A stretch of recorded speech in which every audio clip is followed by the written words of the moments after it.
Virtual reality is another trend that is not necessarily well understood.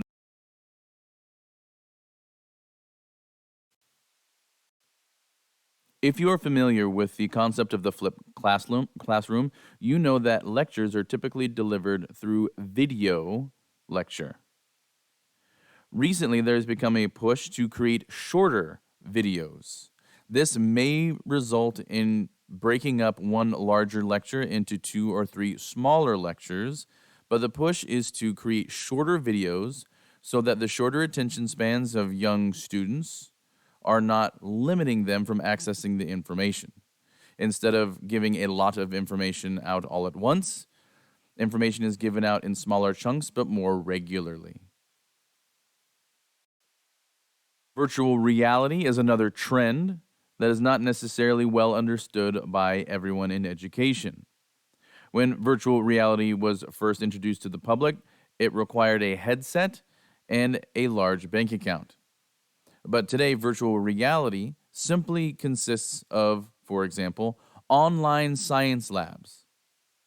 Why would you force a sixth grader to reconstruct the apparatuses used 200 years ago by Charles Boyle when you could enter a virtual classroom through the internet and simply manipulate those apparatuses which are already constructed from the comfort of your computer?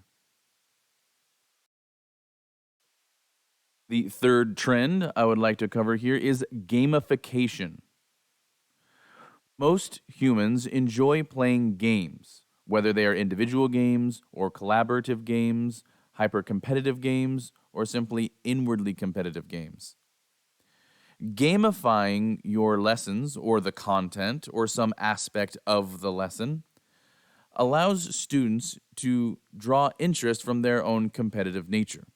The most common way that I have seen gamification happen in classrooms is the use of Kahoot, which is an online platform, when executing assessments.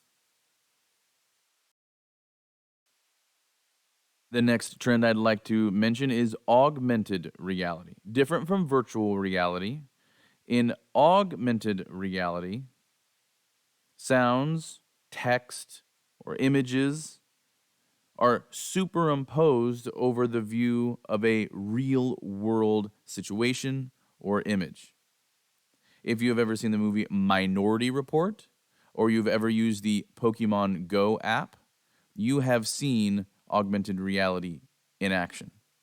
Augmented reality, through some sort of application on a mobile device, could be used to impose some sort of user interface over something that is typically less interesting to the student, like a traditional physical textbook.